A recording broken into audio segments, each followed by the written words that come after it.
Hi everyone, welcome to NANP's webinar featuring Beam Minerals. I am your host, Tiffany Perry, Development Specialist for the NANP. As a reminder, these webinars are recorded and can be viewed by registrants. We will send you a link to the webinar recording later this week. We do ask that you hold all questions until the end of the presentation. So let's get started. Today we present Maintaining a Healthy Weight and Ecosystem Issue with Amber Lynn Vitale.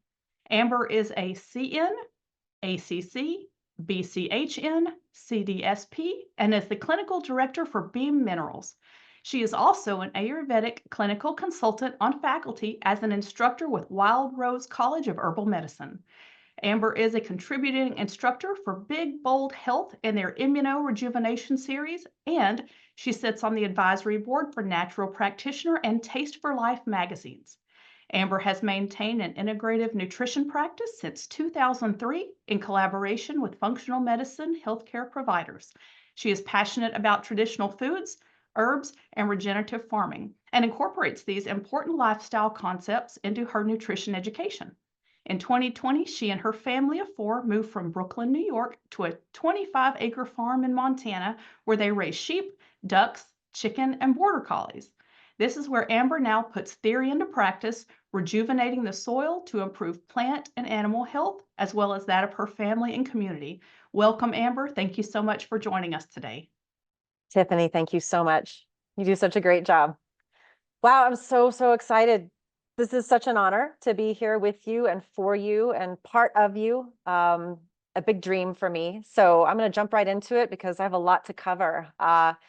You just got my bio. I've been interested in nutrition since probably 9 years old, since the 4 food groups. And I've been practicing nutrition since 1998. I've been really studying Ayurvedic medicine and Ayurvedic ideas and philosophies since 1996. And I've been a supplement industry insider since 2013. So all of that, just to tell you that it's been a journey.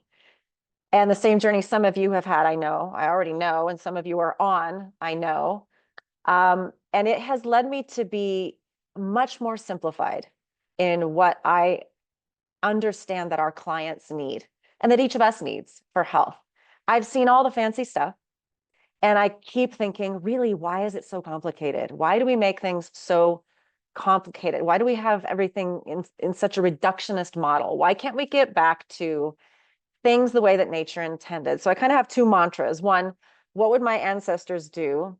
And what is the natural equivalent for this when I'm considering, does this new supplement, does this new idea, does this new dietary concept fit into my philosophies? So minerals are one of the few keys for me to baseline functionality for all cellular life.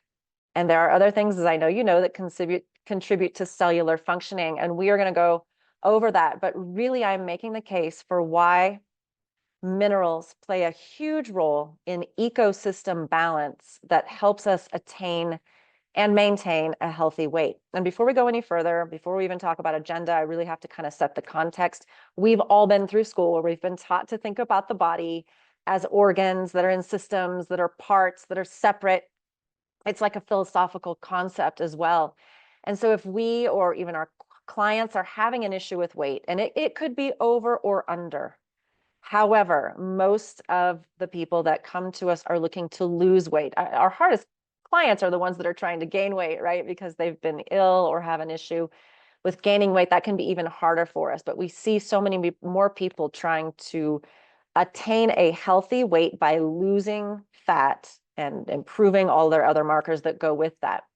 So if we ourselves or our clients have an issue with excessive weight or unhealthy weight or metabolically unhealthy fat, and we're looking for ways to lose that fat, lose that weight, most of these do not stand up to the test of time, and they leave the client, they leave us feeling like we have failed. So we have to shift our thinking related to the issues around excess weight. We have to look at it holistically.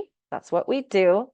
And we have to look at the underlying systemic causes of weight imbalance. And we can start by looking at the body, not as parts, not as systems, but as ecosystems of cells in cellular ecosystems. So the human body is made up of cells. and they coexist like multicellular organisms, right?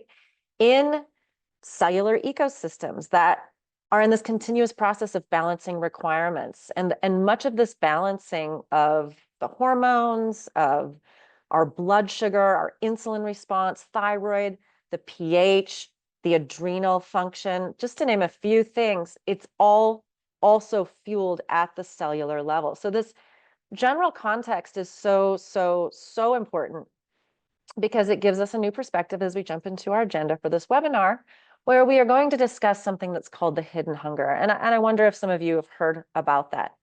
Weight gain as a sign of nutrient deficiency, as a hidden hunger. We think when we're overweight, we can't possibly be hungry, but you know you are. You know that your clients are, and that is the great paradox of it. And weight is about cellular status. Nourishment is the key to the issue. We will talk about that.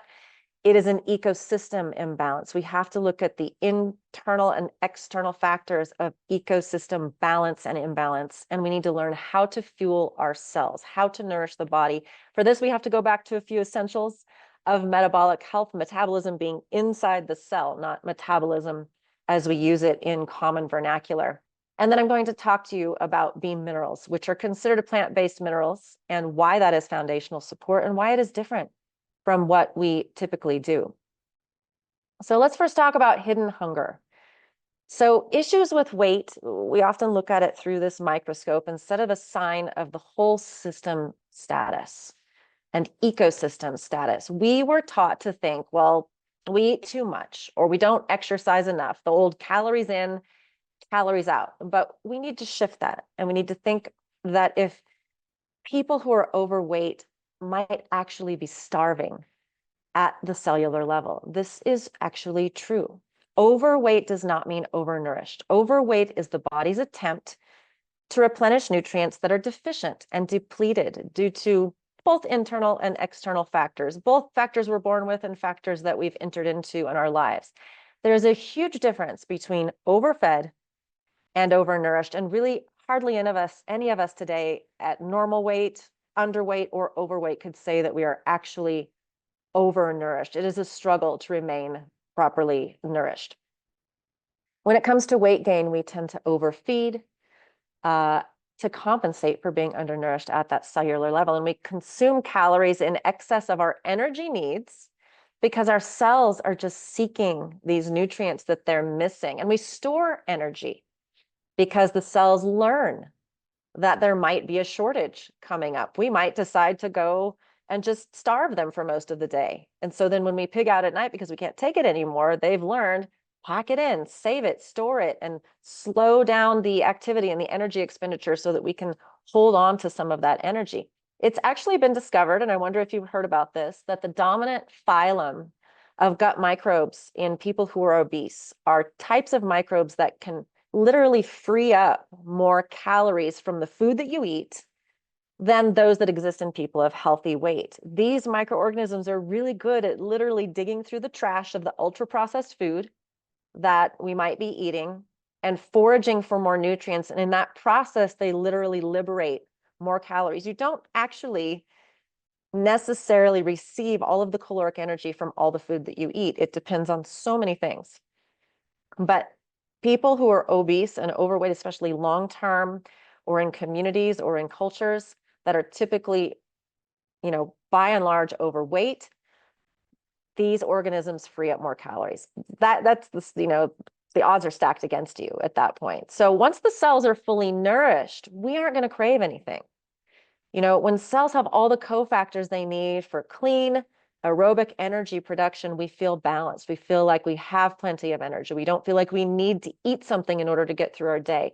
And we make sensible choices with rational portions of our brain that are informed by a healthy gut microbiome along the gut-brain axis, right? So studies have shown over years that our food supply is severely depleted of nutrients, creating this hidden hunger that we're talking about. And in fact, since the 1950s, we've seen a significant decline in protein, vitamin, and especially mineral content in the food that is grown in the ground and the animals that are eating that food worldwide, but especially in developed countries with commercial agriculture. And there's been a lot of controversy around this, but you don't take it across the board. It's not all grams of protein. It's not every vitamin. It's not every mineral. But antioxidants have taken a huge hit because their formation is very dependent upon these other factors, along with it being dependent upon allowing plants and animals and humans to undergo a certain amount of healthy hormetic stress, where we're stressed just enough to make these antioxidants. And in plants, to protect us from excess sun or excess dryness or excess moisture or fungi or insect pressure or weed pressure. Plants can make their own protection, and those are called antioxidants. And when we eat those, they can benefit us too. So we don't want to hyper manage plants, but that's exactly what's done in commercial agriculture. So this is part of contributing to this decline. And so, in fact, even though people in first world countries are eating more than ever, they're not getting enough nutrition from their food. And a large-scale study in 2022 showed deficiencies in 97% of Americans, and 70% or have 2 or more mineral deficiencies. Even more frightening is that in the 1930s, already during the Great Depression, there was a joint session of Congress to discuss the very serious issue of mineral depletion in our soils. And since then, very little has been done. It's very difficult to get minerals back into the soil in a bioavailable way, especially at the scale of production, commercial farming, as it is done now. And I can tell you from my experience on my humble little 25 acres that minerals, you can throw them on the soil, you can try to rebalance it, but getting it integrated and getting that soil alive again and getting it to actually make those minerals available for the roots of the plants and the microorganisms that are in the soil is very difficult. There's been a slow return to regenerative farming in recent years, but we have a long way to go. And these methods require very intensive work. Interestingly, they are the same methods involving humic and fulvic plant-based mineral complexes that we are talking about today for humans and for our human pets. So in addition to these mineral deficiencies in foods, there is this issue of water. And we have created this problem of plastics, right? By telling people don't drink your tap water. And we're right. Tap water is scary. Municipal water systems are scary, but so are, protozoa-rich surface water with pathogens in it. But drinking bottled water has greatly exacerbated this mineral depletion in modern humans, not to mention creating a seemingly unsolvable plastic, microplastic, and nanoplastic problem at every level of every ecosystem on this planet. But think about this. Never before, as far as we know, in human history, have humans and their pets consumed water that is only H's and O's. H2O, 2 H's, 1 O. There's so much more to water than H's and O's. And in Ayurveda, we look at water as transportation in the body. And it brings nutrients to you, and it clears waste away from every single cell in your body, in the air, in the earth, in the water, everywhere we go. Water should have other things in it. And water with only hydrogen and oxygen is a problem. And in fact, we're seeing with an increased use of bottled and filtered water, the curve for mineral deficiency is rising in correlation. People experience more thirst, more cramping, more brain fog, sleep issues, and obesity is neck and neck with this bottled water and nutrient deficiency. Childhood obesity is on the rise, correlated with nutrient deficiency, correlated with bottled water consumption. And then, we got our kids walking around with bottled water, but look at all the other nutrient deficient drinks that our kids are walking around with or accessing every day. So we cannot think of obesity as an issue separate from health status. So a rhetorical question for you: in what organ system does the disease of obesity occur? And I don't think I need you to answer that question, because we know it's not in any single organ system. Single cells in collaborative ecosystems are what make up our tissues and make up our organs and our organ systems. So cells are not receiving the nourishment that they need, and they're not able to rid themselves of waste and toxins and get it away from the cell membrane. Life cannot continue in that ecosystem.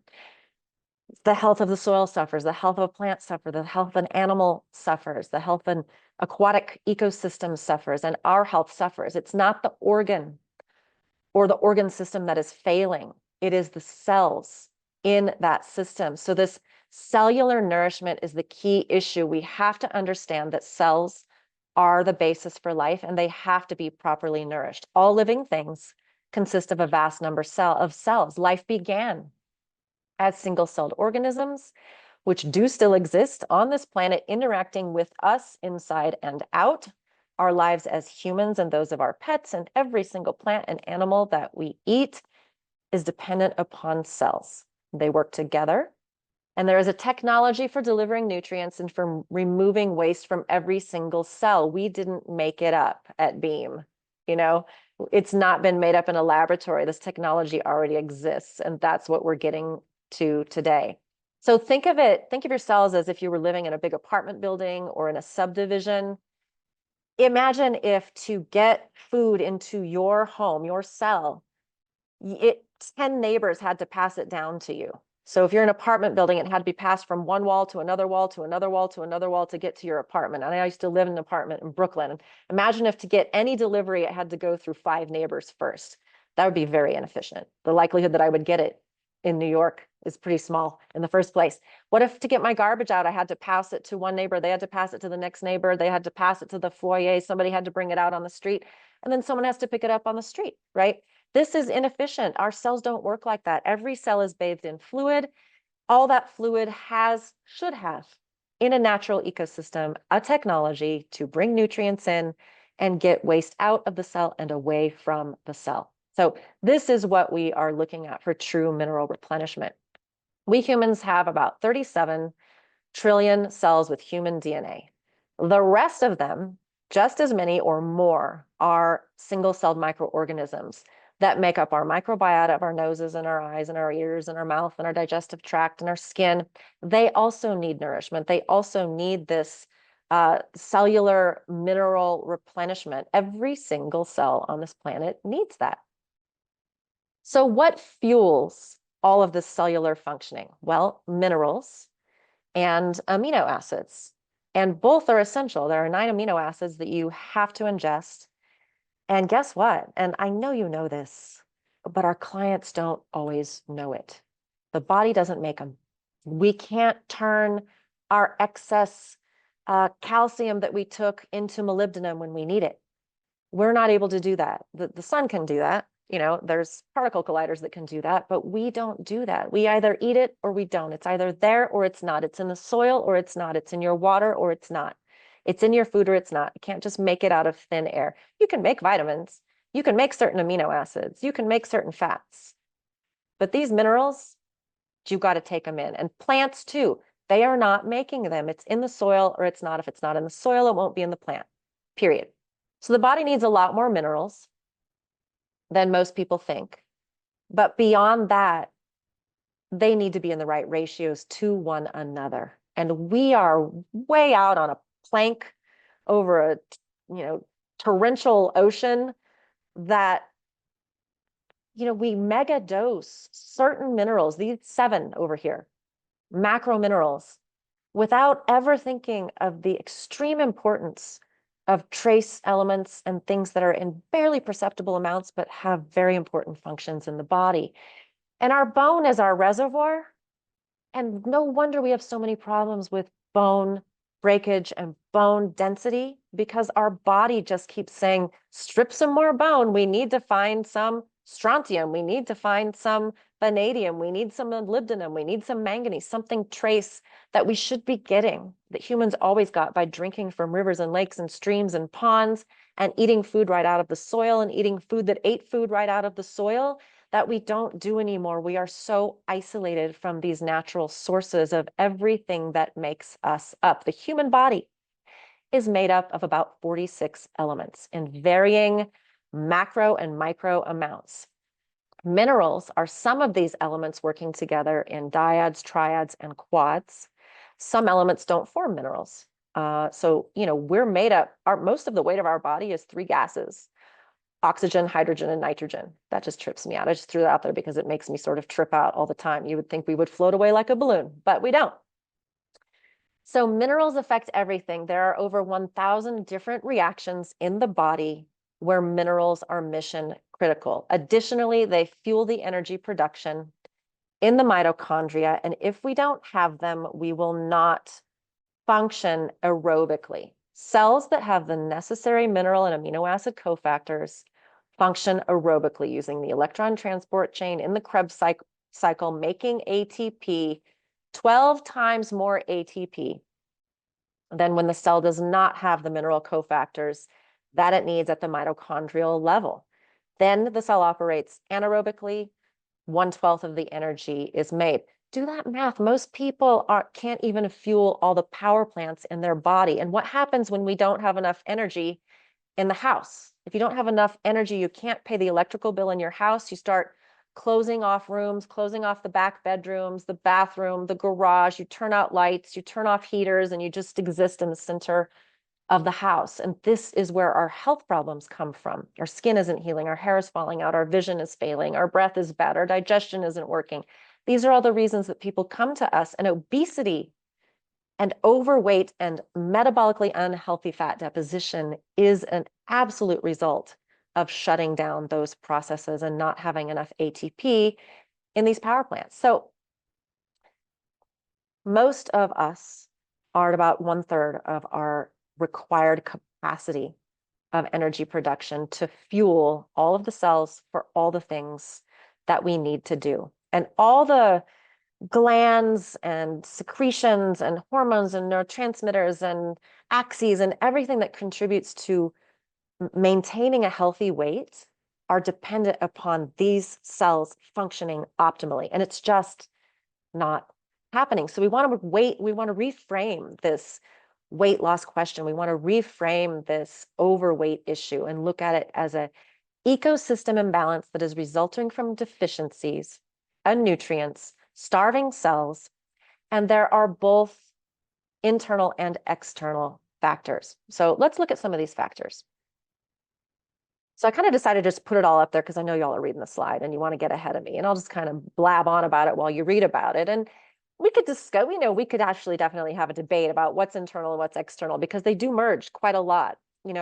There's DNA and you're born with it, and period. It's just what we're dealt. But we know that it's really a very small percentage of the outcome because there's this thing called epigenetics. So internal is DNA, external is epigenetics, right? Let's look at it like that. So DNA, what you're born with, your propensities, and then mineral and micronutrient deficiencies, antioxidant deficiencies, and antioxidants are just as dependent upon minerals being present for the plant to make antioxidants in the first place, or the animal itself. So a lot of people are experiencing unknown depletions in foods that are readily available to them. They don't know that they're depleted until they do some kind of a test. And there is no one test that tells you. It's looking at all of these tests holistically as a part of the picture.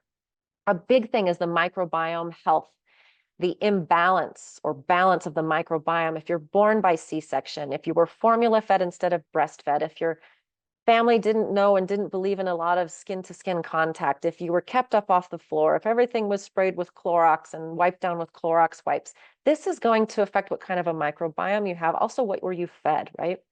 And what do you eat and what do you gravitate toward? So thyroid function can be very dependent upon genetic predisposition, can be dependent upon where in the world you live, right? It can be related to your immune function. It can cause environmental sensitivities. This can affect what you do, how you exercise, where you go, what you eat. And then adrenal function. I mean, lack of sleep, stress that we haven't learned how to deal with, it's been internalized.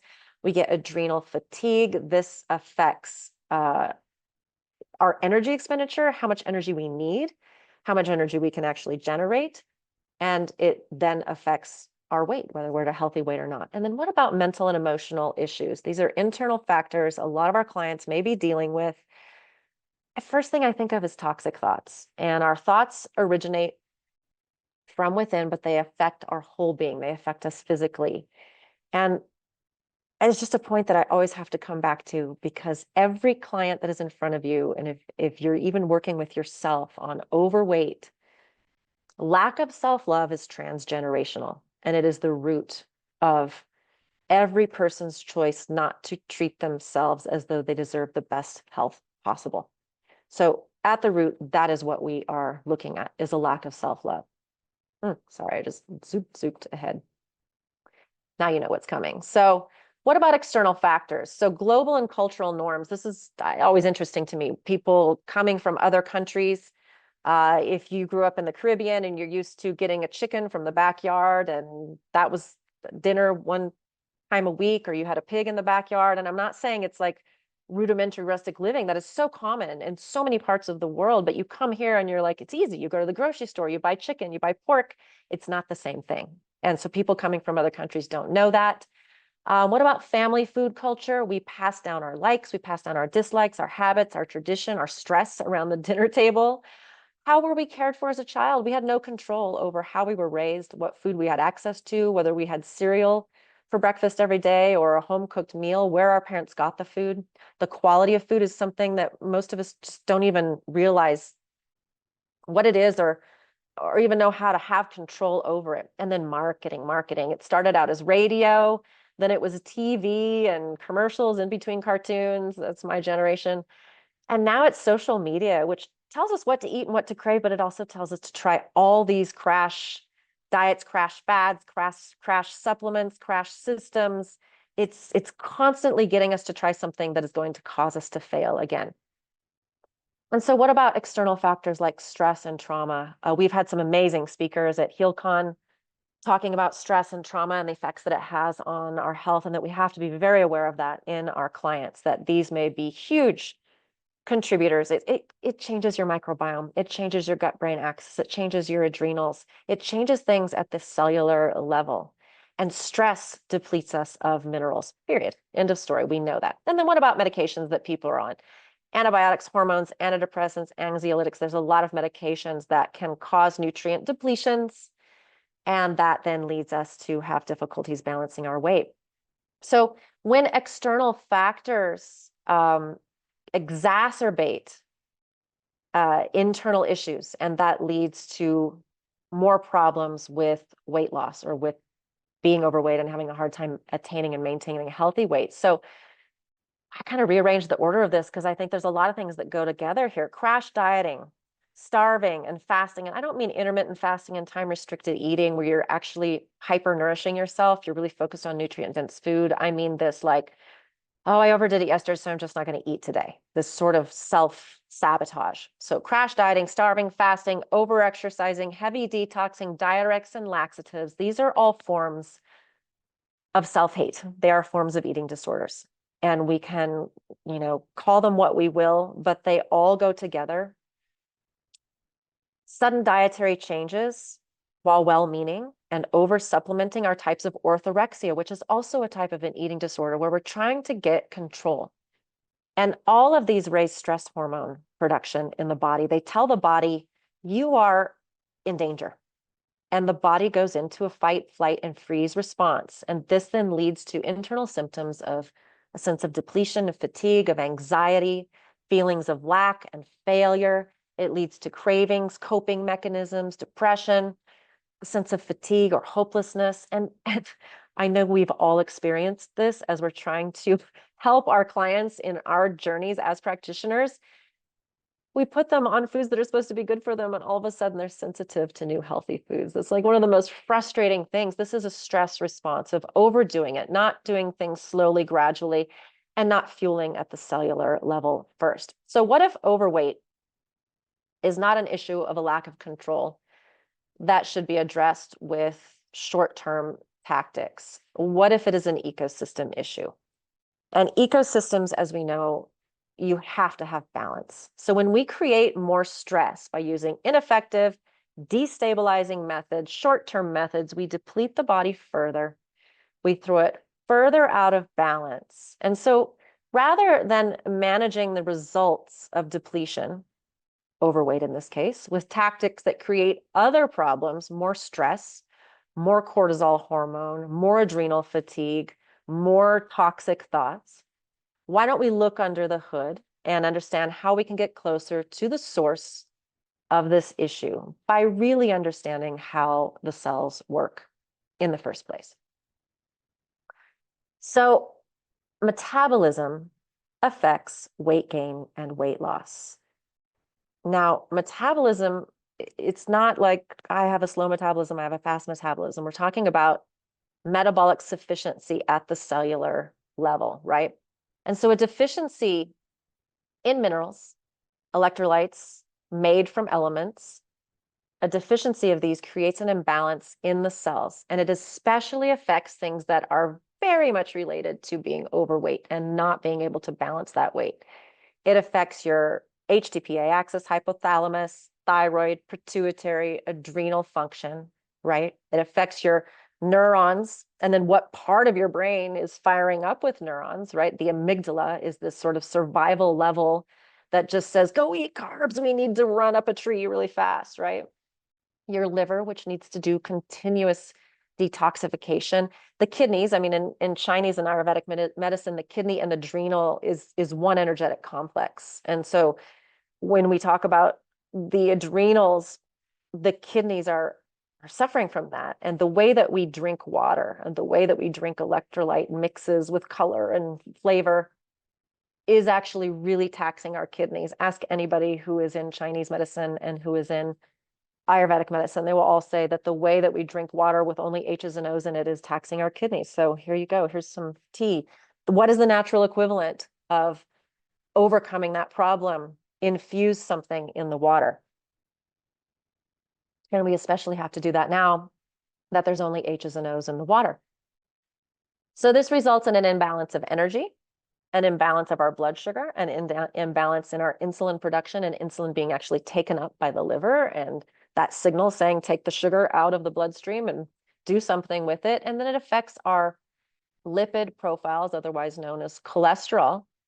But if we could provide the fundamental tools that this metabolic system needs, everything lights up with the energy. When cells are supported at a foundational level with ample and continuous bioavailable minerals and amino acids, more energy production is possible, and the entire ecosystem can regain balance and begin to thrive. We have to feed at the cellular and mineral level, but the solution is not to just throw the proverbial kitchen sink at this depletion issue. And we think of our bodies like cars. It's just, there's so many metaphors out there like that, analogies like that, but we don't have a fat tank.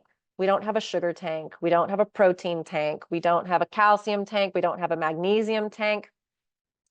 And so to support metabolism in the cells, we require a diverse set of macro and micro minerals, which we also don't have tanks for. And we can't take something and turn it in one thing and turn it into something else. As I said, we can't take magnesium and turn it into molybdenum when we need it. And so the replenishment system is so infinitely complex because everything is going in one tank, and it has to be distributed to all of these cells, and every cell has slightly different requirements, although the mitochondria of cells, and almost all the cells have mitochondria, have very specific requirements. So every cell that has mitochondria is going to need very specific minerals. But it is impossible for us or any computer or any algorithm at any given moment in time, and there's no test to tell you exactly what is needed, when, where, and how much. It's impossible. So what has been made available to us in natural forms in the supplement industry, and this is where I get into my years as an insider in the supplement industry. I'm a certified dietary supplement professional, but I'm very, very particular about how things are made. And I can't tell you how many times people tell me, no, this is truly natural. It's made just like your body uses it. And I just don't buy a lot of it, because anything that's made in a laboratory, I don't care if it's made to look like what's in your body, it isn't what's in your body, and it's not what's in a plant. There are very, very few supplements out there that actually came from plants, and even if they did, the process of getting them into a shelf-stable supplement renders them not as good as if you were eating food, right?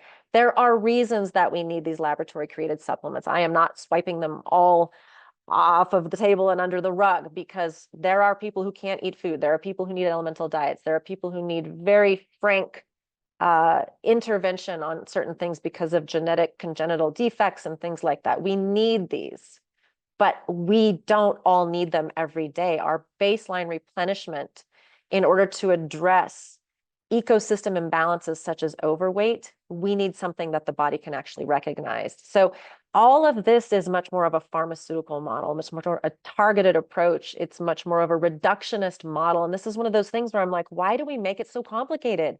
Like, why do we have to, make water look like the inside of our cell and charge it with something? Like, why is it so hard?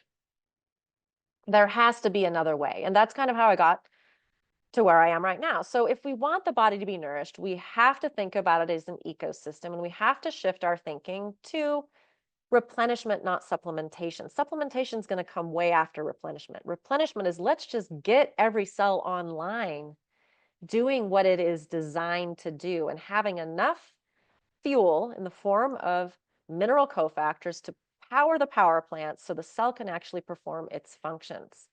And so you need a naturally sourced material. It needs to be a technology of nature. It needs to have high bioavailability. Yes, digestion, absorption, and assimilation, but also the ability to be constantly available to the cell and to leave the cell when it's not being utilized. You have to support the gut microbiome. If I take a whole pile of the minerals that I found out I'm deficient in on my land, and it's in a wheelbarrow, and I dump it, and I did this when I had some left over, and I dump it in one area, what I'm going to have is a big burn pile. I'm going to have a burned area. We do this to our gut lining. We do this to our gut microbiome when we hyper supplement. It's happening all the time. So let's look a little bit deeply into the gut microbiome. Your diet, as you know, determines the ecosystem balance and the imbalance of your gut microbiome. We know that. Even the cells of the organisms that make up your microbiome also require this full spectrum of mineral replenishment in the right ratios.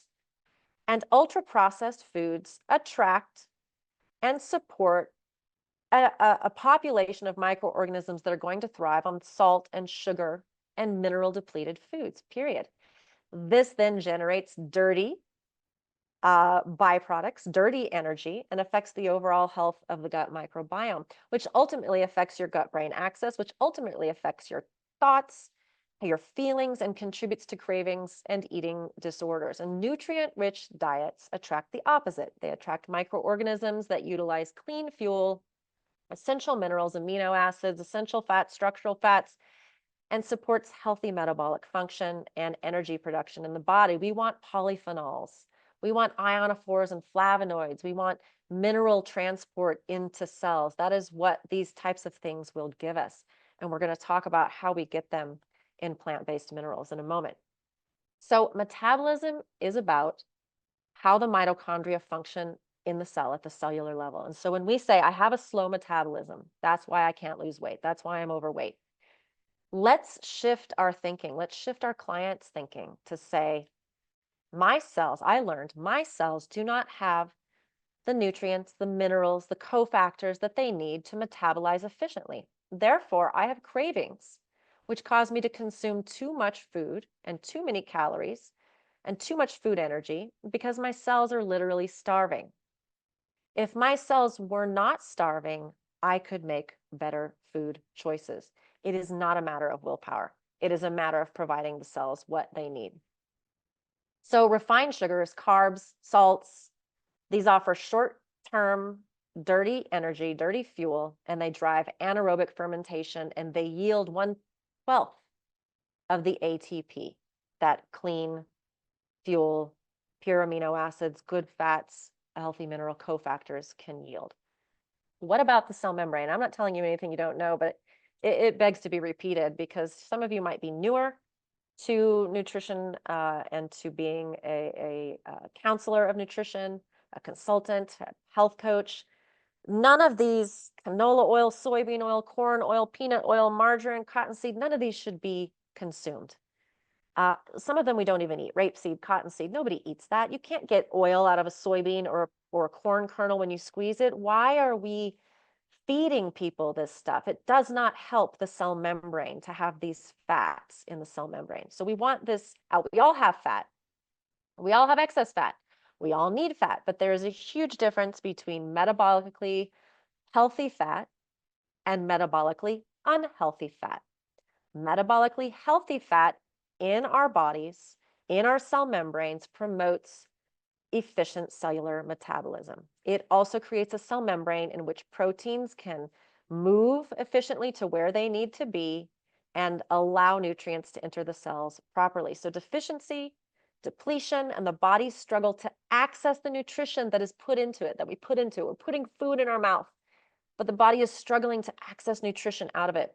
This can also activate leptin gene activity. And I am not an expert in leptin, so I hope nobody's going to call me out on this, but it begs to be mentioned because it's fascinating. I'm always, what would my ancestors do? And it's fascinating to me that the leptin gene gets turned on by epigenetics when the body is in deficiency due to consumption of nutrient-poor diet. And this is interesting. It's a vestige of some hunter-gatherer nomadic lifestyle as a protective mechanism. If you had times of the year when you weren't getting a lot of food and this gene could turn on for a period of time, it's going to store extra energy, slow you down a little bit. It's going to dig through your food a little bit more and store more calories. In people who have an active leptin gene, stress causes them to store more food. It's quite possible it's even causing them to attract a certain microbiome, which digs through their food for more nutrients. So people who have an active leptin gene need even more nutrient replete, nutrient full, nutrient rich diet. With proper mineral replenishment, you can keep that gene quiet, okay? And that's kind of our goal. So the solution to this dysfunction, as you know, is that we want to be having healthy fats. We want to have a full spectrum of amino acids, the ones especially that we have to take in. We want a full spectrum of minerals and electrolytes and elements available to the body. All of this is going to yield better metabolic function. It's very difficult to get our clients to understand, let alone commit to a diet of real nutrient-dense foods when they are craving ultra-processed foods. Mineral replenishment is a tool that helps them make better choices instead of being their own worst enemy. You're fueling the cells. They're not fatigued. They have the energy they need, 12 times more energy than they had on another diet. And that starts to create this wonderful snowball effect. So again, the aerobic metabolism generates 12 times more ATP at the cellular level. So when we replenish the cells, we are supplying them with the nutrients they need to operate optimally with a minimal waste and minimal toxic byproducts. That is how you get a reaction to move forward and keep creating positive energy output, positive ATP. So effective mineral replenishment rather than supplementation can be the game changer for people who are struggling with long-term weight issues, sudden weight gain, struggling to lose weight at a certain time in their life. The first thing we want to do is address what their cells are getting when it comes to mineral replenishment. All right, so let's talk about how plant-based minerals help with this. And there's a lot of things we have to know, and we've gone over a lot of it. We have to understand the replenishment system, and that is that all the mitochondria have to be functioning. The cell has to have fuel, power plant working to do what it does. If it can't do what it does, then the body's going to shut down parts, and we're going to have a buildup of excess storage, right, and toxins. So we have to understand the environment, this ecosystem, that we are a grouping of cellular ecosystems, and we have to understand how these minerals work in the body. What is amazing is that humic and fulvic are technologies that have been coexisting, evolved alongside cellular ecosystems for as long as there have been cells and as long as there has been cellular life on this planet. I don't know if there's any other kind of life. That's more of a philosophical discussion. So plant-based minerals contain humic and fulvic mineral complex, and they are designed by nature to support cellular nutrient uptake, provide a continuous full spectrum of minerals that every cell needs in ratios that are familiar because they are from freshwater ecosystems. We are freshwater beings.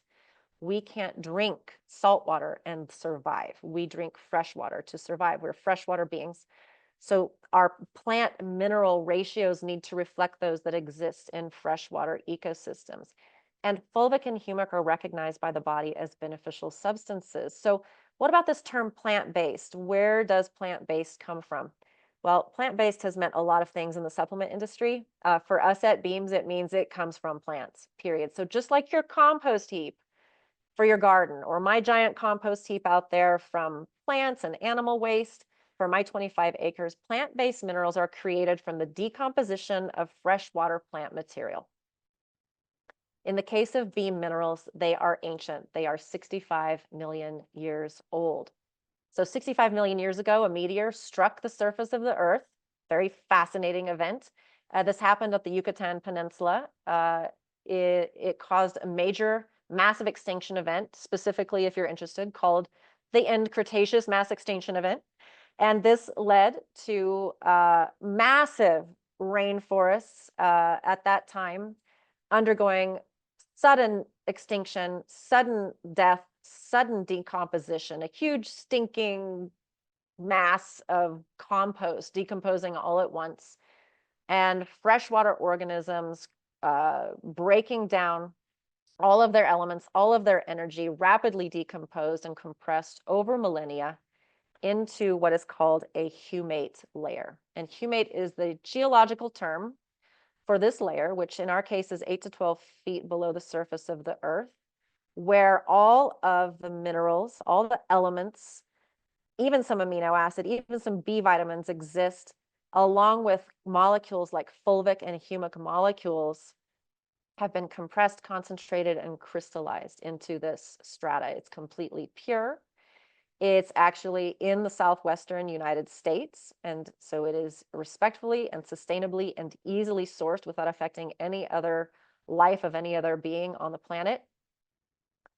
And other layers like this exist around the world because this happened globally. It didn't just happen in the Southwest United States. So things like leonardite, things like shilajit, things like ancient peat deposits in the British Isles, these are all examples of the same extinction event. Some of them are examples of extinction events that were even further back. It's a fascinating topic if you want to look into it.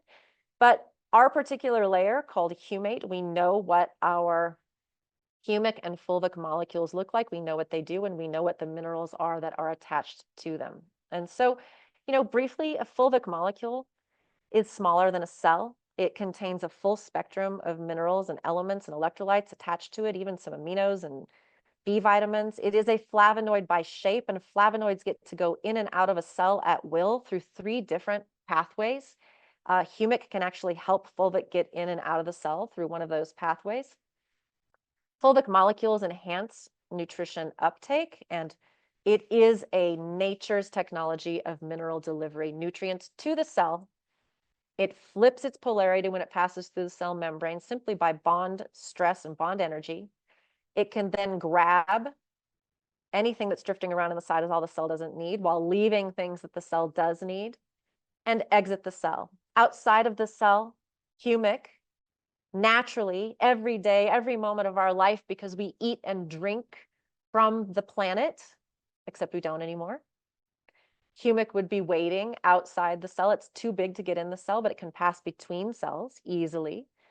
It also contains a full spectrum of nutrients, and it acts as nature's janitor, like Velcro, and it can grab heavy metals, bacterial and viral detritus, nanoplastics, actually, glyphosate, atrazine. Humic has been shown to dismantle glyphosate and atrazine in the body, in the soil, and in aquatic ecosystems. So humic is a powerful binder.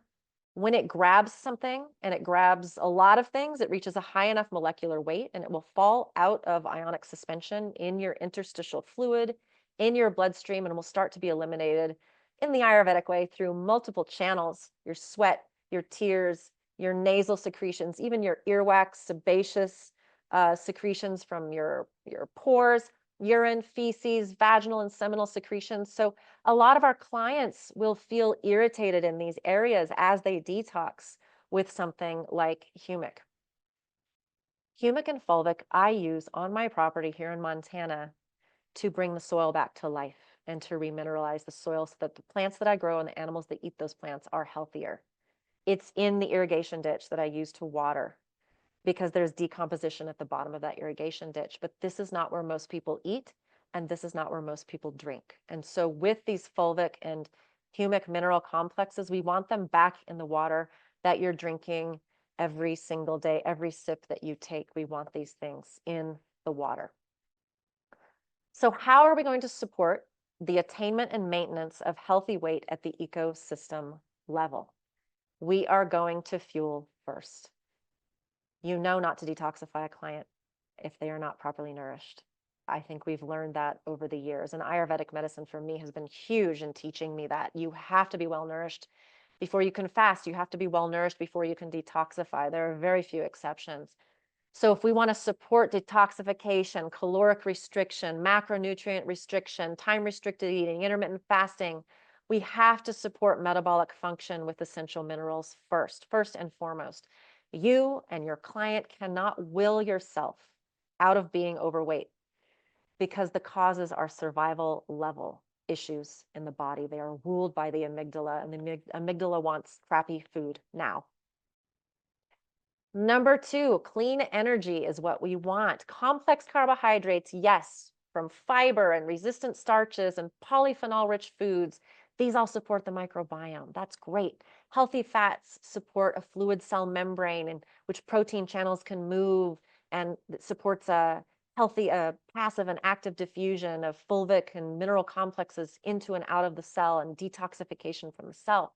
Your healthy liver, healthy kidney complexes support good detox, good blood sugar balance, good stress management.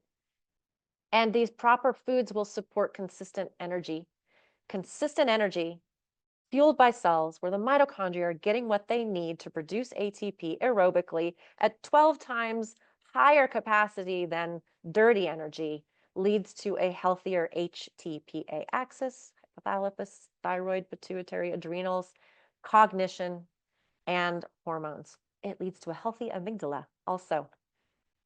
And so we have to think about weight loss as an ecosystem, and short-term imbalance tactics do not support the healing of the entire ecosystem, and therefore most of them have short-term effectiveness.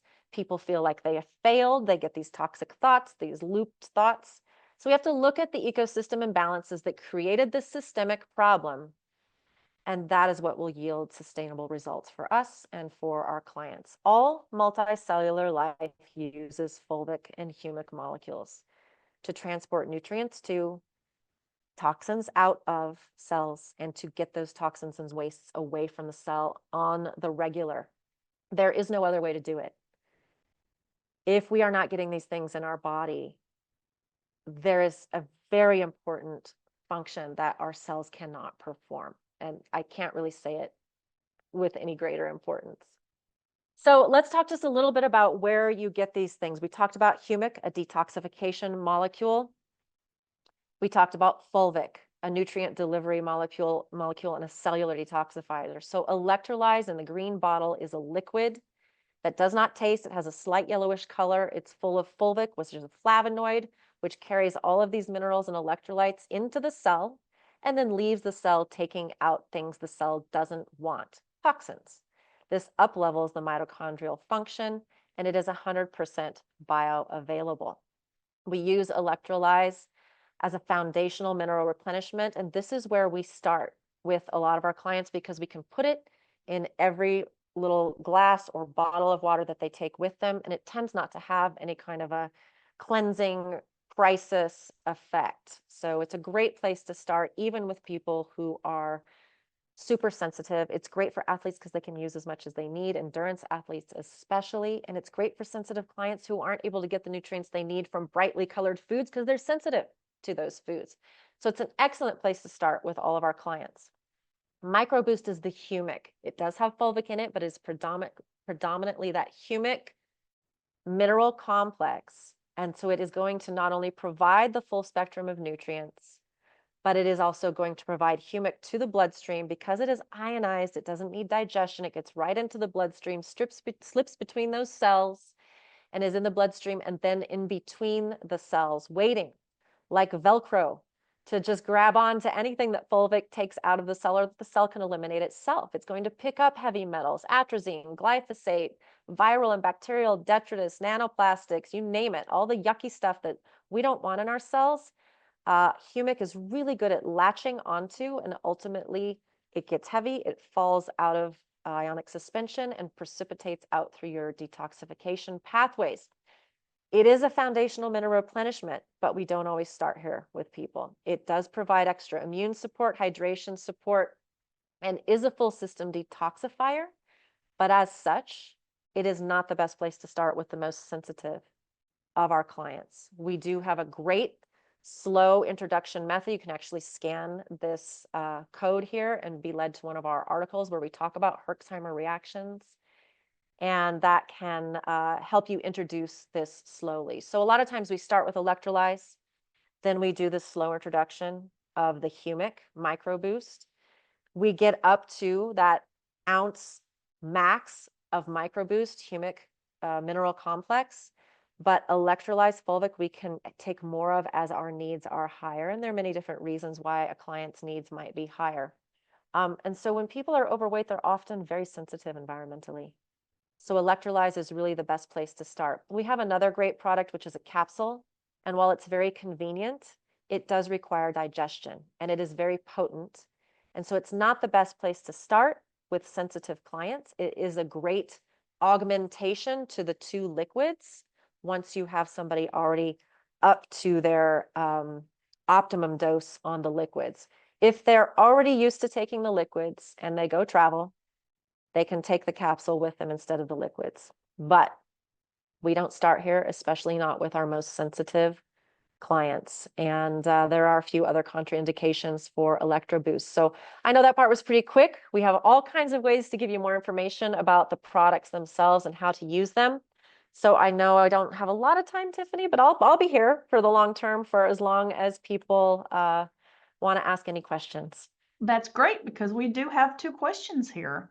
I'll start with the Awesome. first one. It says, can you speak to whether mineral insufficiencies may influence the loss of thirst or hunger response? The loss of the thirst or hunger response. Well, anything that our body should naturally be doing, so that would be a signaling. Signaling has to come from a cell and cells have to function optimally. So while it seems opposite to what we're talking about, where somebody is typically more thirsty because of a lack of minerals or more hungry because of a lack of minerals, and we've seen a lot of people with a lack of sense of smell. In Ayurvedic medicine, we lose these senses because we are not replenished on the other end. So for me, the mineral replenishment and Ayurveda go hand in hand. And so when somebody is missing a normal neurological function like that, it's like their body has shut something down. And so at every level, it's almost like I don't need to teach you every single thing that mineral replenishment is good for, because I can teach you to think your way through it and think, well, to survive in this world, we need a thirst response. We need a hunger response. We need a sense of smell. We need good vision. We need to be able to touch things. We need to be able to interact and perceive with our environment. If we cannot do that, something is wrong with our cellular functioning. Minerals fuel cellular functioning, so therefore, yes, you need it. Okay. The next question is, how are the minerals extracted from the ground and how are they processed and stored after extracted? Great question. So anytime that there is, whether you're looking at leonardite, whether you're looking at ancient peat, whether you're looking, shilajit is a little bit different, but I'll explain that. These are things that have been found while people were digging for other minerals. So they might be looking like, oh, I'm looking for a potassium deposit, right? Or I'm looking for, I hate to even say the word cobalt, but let's just say we're mining for something else. Maybe we're mining for salt. Let's say we're mining for salt and digging into the earth. And there's really no way to get around that at the size of our population. And we find a deposit like humate, like leonardite, like something like this, but let's say humate for our purposes. Once you've found it, this is huge agricultural resource. I don't think most of us realize how much humic and fulvic layers are used in agriculture. They are in farm and garden stores. They are in all kinds of organic farming. They're huge in the regenerative farming. Even the big M of genetically modified agriculture and chemicals to be sprayed on them uses fulvic to get things into the cells of the plants better. So our own technology has been used against us as a poison. And so these substances have been well known for agriculture for a long time. Our particular deposit, we have access to it very easily from below 8 to 12 feet below the surface. It is kept covered and not exposed to air until we bag it. We bring it to Colorado. We use water that has only H's and O's in it, so water that has been reverse osmosis filtered and deionized, and then is given an alkaline charge, because that allows us to extract first humic and fulvic mineral complex at about a 5-to-1 ratio of humic to fulvic. That is microboost. And then a further extraction, we can get just fulvic mineral complexes, and that is electrolyze. And that is all done in Colorado at our beautiful headquarters. And so we're using water, we're using charge on water, and we're bringing this back into water. And I wish I had a whole other hour to explain to you how exciting it is to me, because I'm doing the same thing out there when I make compost tea for my 25 acres. I don't know if you know this, but you cannot spread, no one has enough compost to spread compost 6 inches thick all over your land. It's not possible. So the method is called compost tea. You inoculate into liquid microorganisms, but also very bioavailable nutrients. And that bioavailable nutrient is latched on to fulvic, and fulvic gets it into the roots of the plants that you want to grow. Humic is used to detoxify your water and detoxify your soil and keep things away that are going to have a harmful effect on your plants. So we use this all the time, and to be able to put it back in your water like you would have it if you were drinking out of a beautiful mountain stream every single day is amazing to me, because water is this crunch point for me as a nutritionist, and has been for years. I can tell people what to eat. I can tell them where to buy it. We can order it online. We can go to a farmer's market. We can grow it at home. But I can't give people better water. Now, if you have taken everything that's contaminating your water out, you can remineralize it and put not just minerals, but the delivery technology, the fulvic and the humic in it, to get it into the cell and get the waste out of the cell. And it's not meant to be something you just take at 7 in the morning and that's it. You want this in your body all day long. And so I'm a huge advocate of it just being in every sip of water that you take. Well, we have another question from Jen, and she asks, what would you recommend for people who have a slow phase 2 detox, yet they want to start microboost and electrolyze? I don't see any issue with electrolyze, but if they know through whatever mechanism that they have slow phase 2, and I mean, again, phase 2 is very dependent upon the proper amino acids, right? Certain mineral cofactors. So you're actually going to help. It's a perfect example. Phase 1, it's like, let's break stuff apart. Okay, let's just break it apart. It's like when you get mad and your kids are just like, okay, mom's mad, we're going to clean our room. But phase 2 is like, oh, now we have to put everything away and we have to return order and we have to wind up at the dinner table, everybody being harmless and being happy with each other, right? So phase 2 is very dependent upon cofactors. So I love this question. When people are exhibiting those signs, what we tell them when I do education with practitioners, when I do my one-on-one orientations, I talk about this all the time.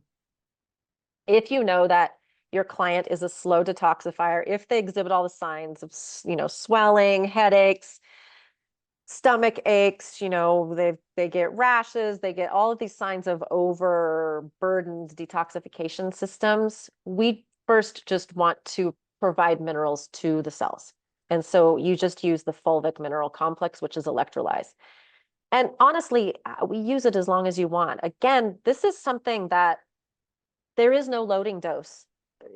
Everybody's going to have their own ideal dose. And every little bit that someone gets is better than not having it at all. So if you have extremely sensitive clients, if you have clients who are really reactive to everything that you put them on, have them put it in a little glass dropper bottle and have them use drops to start. Have them use the spray. spray it on the skin, the fulvic mineral complex, and start there and gradually gain trust and get their cells online. So when phase 2 is slow, and that's a lot of people because of poor diet, mineral depletion, nutrient depletion, years of standard American diet, ultra processed foods, nobody has what they need if they're coming to you for proper phase 2 detoxification. Like practically nobody is going to have what they need. So a lot of us are probably dealing with clients that would do best starting with electrolytes, and 10 days, 2 weeks later, we start slowly introducing the humic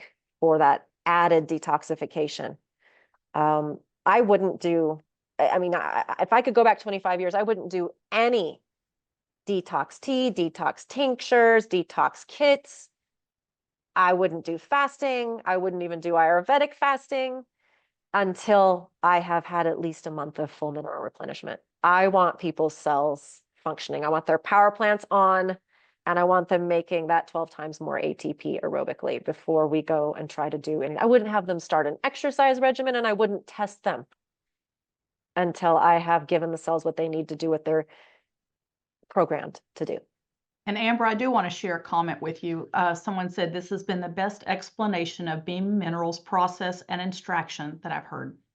So thank you so much for joining us today, because this has been very informative. It's been great. Well, whoever that was, thank you for following up on Beam and listening to it several times. It does take, it's not simple. Yeah. Well, thank you But it so is much for foundational. joining us today. And I do want to Thank remind you. everybody that just as a reminder, this presentation can be viewed via the link that they will receive by the email by the end of this week. And this, I guess this brings us to the end of our discussion. I think we could probably talk forever here. Thank you so, so much, Tiffany. Thank you to NANP for providing this as well. Well, you're very welcome. I hope everyone has a wonderful day. And Amber, thank you again.